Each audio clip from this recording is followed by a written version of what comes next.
Kim Chu nag-deny nga ba na may relasyon sila ni Paolo Avellino? Hello, showbiz aficionados. Please subscribe and click the notification bell for more celebrity updates. Tara, chikahan na!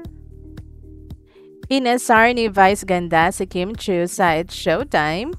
Nagtanong si Vice kay Kim kung naipakilala na raw siya sa parents ng boyfriend niya. Ang sagot ni Kim, yung mga dati, oo naman. Kaso, sinundan ito ni Vice na yung ngayon daw. Kaso, sa sagot ni Kim, parang outright niyang itinanggi na sila ni Paolo Avellino. Bilang given naman na si Paolo talaga ang nalilink na karelasyon niya ngayon. Say ni Kim, wala naman ngayon. Sinabihan pa ito ni Vice na mamatay at kahit makarma o mabawasan ng endorsement. Tawa ng tawa si Kim at say pa niya talaga kapag ipinakilala ka, iba yon.